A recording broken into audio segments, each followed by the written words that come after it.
Hello everyone, Marathi recipes with ऋतुजामध्ये तुमचं स्वागत आहे। आज मी तुमच्यासोबत अस्सल मालवणी चिकनची रेसिपी शेअर करणार आहे।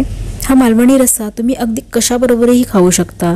कोंबडी वडे असू दे, पुरी किंवा घावणे, तांदळाच्या भाकरीबरोबर सुद्धा अप्रतिम लागतो। ओलं खोबरं तसेच सुके खोबरे दोन्ही वापरून मालवणी रस्सा तयार केलेला आहे। तर चला मग आपण याची रेसिपी पाहून घेऊयात। मालवणी चिकन रस्सा बनवण्यासाठी अर्धा किलो ब्रॉयलर चिकन घेतलेला आहे। स्वच्छ धुवून घ्यायचं आहे। त्यानंतर ते मॅरिनेट करत ठेवायचं। त्यासाठी थोडंसं मीठ, अर्धा ते पाऊण चमचा हळद आणि आपल्याला हा मालवणी मसाला जो मिळतो तो वापरायचा आहे। तर हे मी सगळंच पॅकेट घातलेलं आहे। अंदाजे 3 मोठे चमचे मसाला आहे। माझ्याकडे होममेड मालवणी मसाला नाही आहे, त्यामुळे मी रेडीमेड मालवणी मसाला आणलेला आहे। बाजारामध्ये तुम्हाला सहज उपलब्ध होईल। मसाला चांगला मी चिकनच्या पीसेसना कोट करून घेतलेला आहे। तर आता आपण यावरती झाकण ठेवून अर्धा ते पाऊण तास साईडला ठेवून देऊ। या चिकन रस्स्यामध्ये स्पेशल एक वाटण वापरलं जातं। त्यामध्ये मी 2 मोठ्या आकाराचे कांदे उभे चिरून घेतलेले आहेत। एक मोठी वाटी मी ओलं खोबरं घेतलेलं आहे आणि अर्धी वाटी सुकं खोबरं किसून घेतलेलं आहे। तुम्ही हवं तर ओल्या खोबऱ्याच्या ऐवजी सुकं खोबरं वापरलं तरी चालेल किंवा दोन्ही मिक्स करून वापरा। त्यानंतर 10 ते 12 लसणाच्या पाकळ्या आणि एक मोठा आल्याचा तुकडा तसेच थोडीशी कोथिंबीर घेऊन हे सगळं साहित्य आपल्याला भाजून घ्यायचं आहे। कढईमध्ये आपण हे सगळं साहित्य भाजून घेणार आहोत। 3 चमचे तेल घेऊन त्यामध्ये सगळ्यात आधी मी कांदा भाजून घेते। ब्राऊन कलर येईपर्यंत कांदा भाजून घ्यायचा आहे तेलावरती आणि मग यामध्ये मी लसूण आणि आलं पण घालून ते भाजून घेते।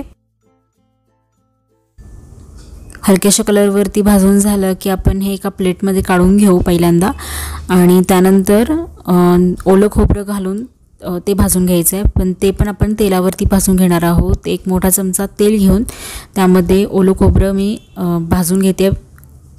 ओलं खोबरं परतायला थोडासा वेळ लागतो, त्यामुळे ते आधी परतून घ्यायचं। त्यानंतर सुकं खोबरं घालून तेही भाजून घ्यायचं।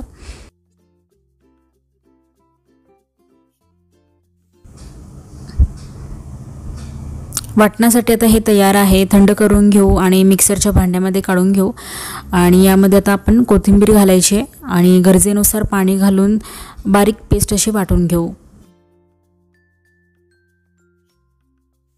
स्पेशल वाटण तयार झालेलं आहे। आता आपण चिकन रस्सा तयार करायला घ्यायचा आहे। तर कढईमध्ये मी साधारण 4 मोठे चमचे तेल घेऊन त्यामध्ये तमालपत्र आणि एक बारीक चिरलेला कांदा घातलेला आहे। कांदा तेलावरती परतवून झाला की यामध्ये जे मॅरिनेट केलेलं चिकन होतं ते घालायचं आहे। यामध्ये ऑलरेडी आपण मीठ, हळद वगैरे घातलेला आहे, मसाला टाकलेला आहे। तर हळद वगैरे वापरायची गरज नाही आहे, पण मसाला आपण मागवून टाकणार आहोत। पण त्याआधी सर्वात प्रथम आपल्याला चिकन शिजवून घ्यायचं आहे। आता मी चिकनवरती झाकण ठेवून 10 ते 15 मिनिटं लो फ्लेमवरती शिजवून घेते।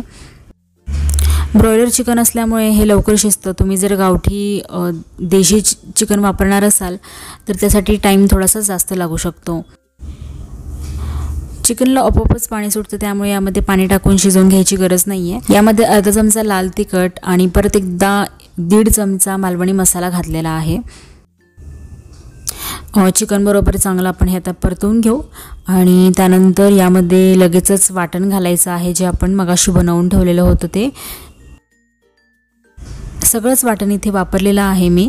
तर चिकन बरोबर चांगलं मिक्स करून घेते आणि यामध्ये आता गरजेनुसार पाणी घालायचं आहे। तुम्हाला चिकन रस्स्याची जी ग्रेव्ही आहे त्याची कन्सिस्टन्सी कशी हवी आहे त्यावरती तुम्ही यामध्ये गरम पाणी घाला। थंड पाणी वापरू नका, गरम पाण्याने ग्रेव्हीची चव आहे तशीच राहते। जेवढं हवं आहे तेवढं पाणी घालून झाल्यानंतर यामध्ये चवीनुसार मीठ घाला। लक्षात ठेवा की मॅरिनेशनच्या वेळेला पण आपण मिठाचा वापर केलेला होता। ओल्या खोबऱ्याचा वापर केल्यामुळे ग्रेव्हीचा रंग असा येतो। आता आपण यावरती झाकण ठेवू आणि 10 मिनिटं लो फ्लेमवरती शिजवून घेऊ। 10 मिनिटानंतर झाकण काढून घेते तर तुम्ही बघू शकता की ग्रेव्हीला तेल छान सुटलेलं आहे। ग्रेव्हीचा रंगही खूप छान आलेला आहे आणि सुगंध तर खूप मस्त सुटलेला आहे घरभर।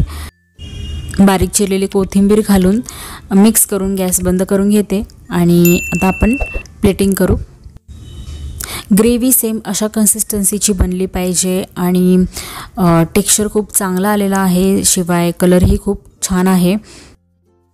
असा घट्टसरपणा येईपर्यंत शिजवून घ्यायची आहे। यामधले चिकनसुद्धा परफेक्ट शिजलेले आहे। हा मालवणी चिकन रस्सा मी सर्व केलेला आहे कोंबडी वड्यांसोबत। घावणे, पुरी, कुठल्याही प्रकारची भाकरी किंवा भाताबरोबर एकदम छान लागतो। आणि मालवणी मसालासुद्धा मार्केटमध्ये तुम्हाला इझिली मिळून जाईल, तर तुम्हीसुद्धा नक्की ट्राय करून बघा ही रेसिपी। जर तुम्हाला ही याची रेसिपी आवडली असेल, व्हिडिओला लाईक आणि शेअर करा, चॅनलला सबस्क्राईब करा। भेटूयात परत अशाच रेसिपीसोबत। Till then take care, bye.